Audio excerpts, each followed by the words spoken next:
দর্শক শুনছিলেন mercantile bank সংবাদ শিরোনাম, এবার বিস্তারিত।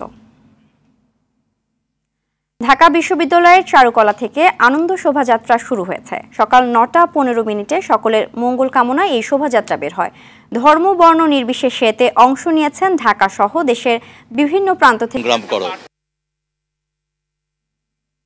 এদিকে দেশব্যাপী নানা আয়োজনে উদযাপিত হচ্ছে বাংলা নববর্ষ ১৪৩১। এ উপলক্ষে নতুন বছরের ভোরের আলো ফোটার সঙ্গে সঙ্গেই চট্টগ্রামে শুরু হয়েছে। এই ছিল বরিশাল থেকে চিন্তা আমার কাছে সবচেয়ে ধন্যবাদ। দর্শক, আমাদের আরেক সহকর্মী এআর বাদল আছেন রাজধানী শাহবাগে। আমরা সরাসরি চলে যাচ্ছি তার কাছে।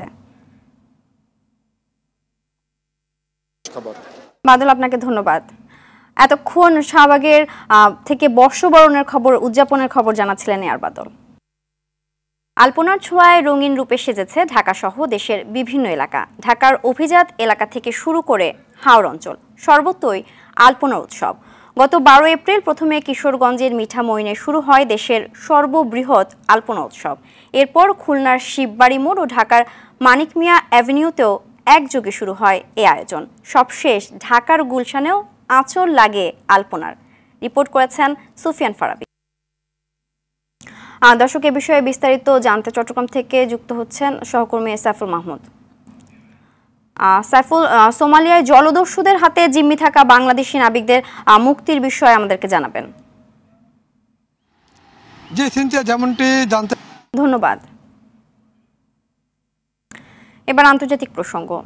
হামাস ইসরায়েল সংঘাত এবার রূপ নিল বৃহত্তর মধ্যপ্রাচ্য যুদ্ধে। অঞ্চলটির দুটি বড় শক্তি ইরান ও ইসরায়েল সরাসরি জড়িয়ে পড়ল সংঘর্ষে।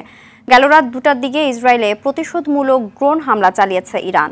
ইসরায়েলি প্রতিরক্ষা বিভাগ এ তথ্য জানিয়েছে। তেহরানের সাথে কয়েকদিন ব্যাপী যুদ্ধের প্রস্তুতি নিচ্ছে তেল আবিব। ফারুক হোসেন। সকালের সংবাদ এ পর্যন্তই। সবশেষ সংবাদ জানতে যে কোনো মোবাইল ফোন থেকে 24141 নম্বরে ডায়াল করুন। মধ্যাহ্নের সংবাদ ১২টায় দেখার আমন্ত্রণ রইল। ধন্যবাদ সবাইকে।